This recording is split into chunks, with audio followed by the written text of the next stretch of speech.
Okay, Jack, so for your media investigation, can you give me an overview of what you chose as your research area? So I wanted to look into how certain villains in certain movies could affect an audience through things like editing and camera work. Um, Films I chose for this that I thought, 'cause all the characters, all the villains in it are quite similar and well linked. So I looked at Seven, No Country for Old Men, and Silence of the Lambs. As I thought, because most people when they talk about villains, especially serial killers in that case, they're always referred to as and always the ones that talked about. Key interest for me is just finding out what is it about the villain that makes them so, I guess, terrifying. Okay. Were there particular filmic techniques that you focused on to work that out? With No Country for Old Men and Seven, I wasn't too sure. No Country for Old Men is very good cinematography and kind of it does certain techniques where it doesn't always show the killer. It will just show the main character being shot at. But did you choose to focus on cinematography for all three of them, or sort of? No, not for all of them. The main one that caught my eye was Silence of the Lambs, and I watched a very good video on it that kind of described it. Okay, we'll get to the specifics in a second, but Yeah. okay.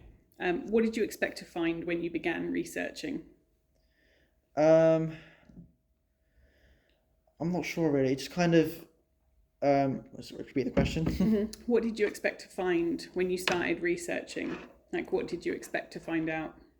I think it was just the motive, why the characters acted how they were, and what the I guess director and writer were going for, and the impact that they wanted to give off with the character. Okay, good.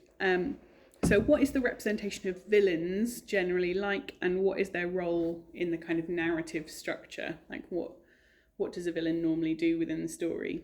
Well, they'll usually, well, I guess usually you'll take the main character who is considered the good guy, and wherever that person is trying to do well, the villain is basically trying to do the opposite and stop and prevent what that person's doing. Okay, good. What is the representation of the villain like in each of your chosen texts? Okay, so be specific here about the cinematography and editing. So kind of go through each one and tell me what the cinematography is like and what it's doing for the representation of the villain. Yeah. So the one for me that stands out the most was Silence of the Lambs. There's a video that I forget the name of the video, but it talks about how to terrify an audience, and they used Hannibal Lecter, the killer, in that, and a certain scene where there was conflict between two characters, and every time Hannibal Lecter was winning the argument or the conversation, his face would take up most of the lens to emphasize that he was more dominant and he was in control of the situation. And for me, I thought that was quite a cool technique and very under the radar. Like, if you're not into film as much, you don't really notice it, even though it has an impact. No Country for Old Men was quite different to that, because Silence of the Lambs is more claustrophobic feelings, whereas No Country for Old Men is wide Western, so a much wider scale. And yeah, a lot of the scenes that helped was not actually showing what was going on. You just hear, like, you see the character getting shot at. You don't actually see the villain doing anything, which I think helps with kind of putting the audience on edge. Yeah. Seven, I'm not too sure about with cinematography, because a lot of it was it's kind of similar to Silence of the Lambs. So it's kind of dark and grainy, a more claustrophobic feeling, and you don't see the villain till towards the end, which I think is also another good thing, because then you build up in your head of this horrible monster, and it just looks like a normal guy. But yeah. Kevin Spacey. Yeah.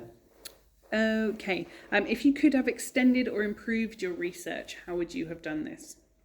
I guess I would have maybe dissected the films a lot more. I watched No Country for Old Men once, and I think I probably could have done with watching it a second or third time.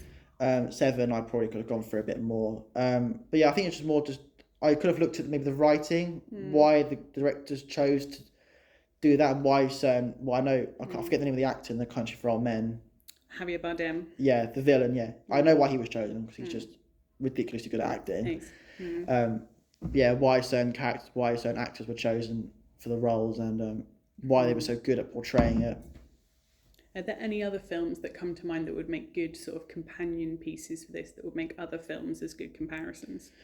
It's about villains, do you mean? Yeah, just that would be also good within this kind of research area. Because one that I was keen on talking about but didn't quite relate to the others was The Dark Knight, because of its completely different tone. It's more broad and scale and stuff. But how the Joker is portrayed in that is scary, because you have like you got these characters who are like the Batman characters who are like pumped up, they're like crazy, and he's just a normal guy. But everyone always says that he's most terrifying, because he has no motive. He doesn't care about. He doesn't want money, power. He just does it because he can, which I think is what helps make him so scary. And obviously the makeup and the way he portrays himself. And Heath Ledger's just ridiculously good in that film.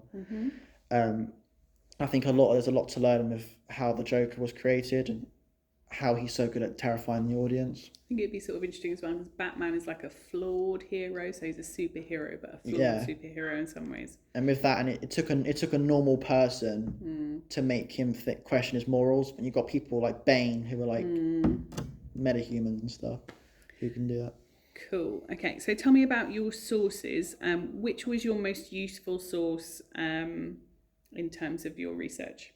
So how I got all the info, probably just from watching the films, just actually watching it, and then just afterwards, just watching reviews and just getting all the info. So the films are the most useful. You feel like the films themselves were the most useful piece of research. Yeah. Were there sources that were less useful, or that you chose not to use in the end because they were unreliable, or just not kind of?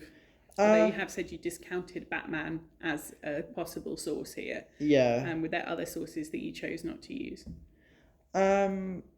Nothing that comes to mind. I did watch a few interviews with the actors who portrayed the characters, but they didn't really. They kind of just talked about more how it was on set. They didn't really say much about why they did what they did, so I didn't really use that much. But mainly it was reviews and films that helped me. Okay, excellent. Thank you, Jack. I think that's probably